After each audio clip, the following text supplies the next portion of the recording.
Okay, Baguio tayo.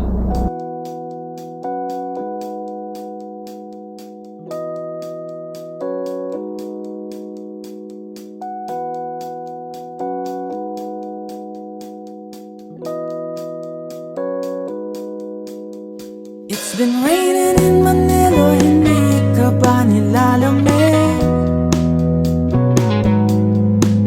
And it's been raining in Manila, hindi ka ba nilalamig? But if it's raining in Manila, hindi kita maririnig. So I'll be waiting in Manila kahit di ka na babalik. Okay, pupunta na naman tayo ng Baguio City para mag-camping. Eh, bakit nga ba ako lagi nandito? At yan ang alamin natin sa video na to.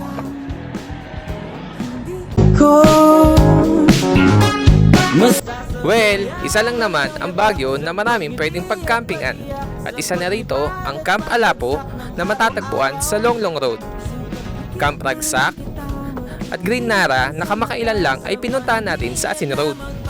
Inabot ako ng 3 oras mula Pampanga para makarating dito at dumaan ako ng diversion road na kung tawagin ay TPLEX. Ang TPLEX ay inumpisang gawin noong October 13, 2013 at natapos ito noong July 15, 2020 sa termino ng ating dating Pangulo, President Rodrigo Roa Duterte. At dahil dyan, thumbs up sa'yo, Tay! Ang pangunahing dialekto dito ay Ilocano, na hango sa salitang Espanyol na ang ibig sabihin sa Ingles ay People of the Bay. Ang letrang I sa Ilocano ay nagkakahulugan sa Ingles na from, at ang look naman ay bay, at ang ano ay salitang Espanyol din na ang ibig sabihin ay native people. So ito yung ginagawa ngayon dito sa campsite. Ayan. So may mga cabin din pala dito. Pwede nyo i-rent if ever na gusto nyo. Tapos kung gusto nyo magkape, pwede kayo magkape doon. At saka doon. May bonfire. Actually doon din naman sa site kung saan kami naka-stay. Meron silang bonfire na ino-offer which is 350 pesos. Ayan. Yan yung kasalukuyang ginagawa ngayon. Kasi nung bagyong Egay, na-wash out yung iba nilang cabin dyan sa baba. At ito, ang maganda dito meron siyang parang, ano tawag dito? Platform. Ayan, pwede kayo magkape, magpalipad ng drone, take ng pictures. Tapos dito sa baba, ito ang kinagulat namin kasi nakausap namin yung owner.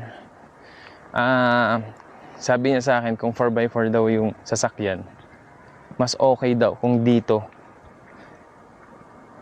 ko ilalagay yung sasakyan. Kasi may daan dun eh. Ayan, kung makikita nyo dyan, may daan dito banda.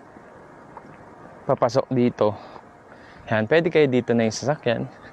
Ayan, tas ang maganda dito, may CR. Malapit ang CR. Meron din naman CR dun sa taas. Pero at least kahit papano, may pagka-private dito eh. Ayan, yung privacy nyo, mas okay kung dito. Pero, sabi ni sir, yung owner ng campsite, mas okay daw kung 4x4. Yun nga. So, ayan guys. So, makikita nyo, merong ginagawang road dyan. Yan yung papuntang Kenan Road. Okay? So, kung matatanaw nyo, yung may mga bamboo doon na wall, campsite din yon. Pero mga mid ng October pa matatapos. At ang nakakagulat doon, lahat ng nakikita nyo dyan, pag-aari lang naman ng owner ng campsite na to. Diba?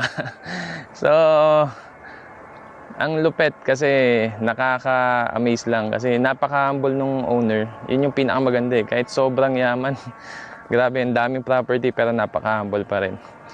So yan guys, mamaya i-drone natin yan. Try natin kumuha ng drone shot dyan. So, ayan, sa mga magbabalak pumunta ng Camp Kawa, mid of October pwede daw dyan. Parang mas exclusive dyan eh. So, ang rate niyan is 6,000. Ang kayang i-occupy niyan is 2 cars, 8 person, mga ganun.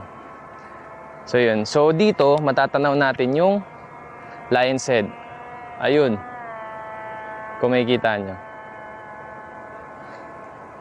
Ayan.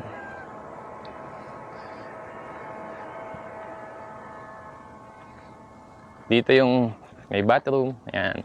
Tapos may washing area. Ayan. Okay.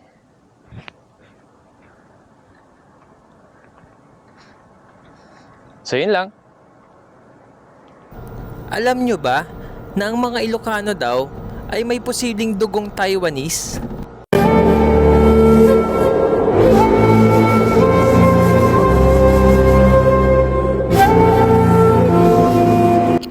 Oo, tama.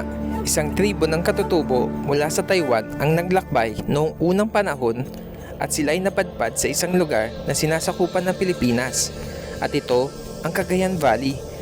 At dito nila nadatnan ang mga Negritos o nitibo ng Pilipinas. At ito ay kanilang napangasawa at doon na nga nagsimulang magsalin-salin ang salita hanggang umabot ito sa bayan ng Pangasinan, Tarlac, Isabela, Nueva Vizcaya at Nueva Ecija.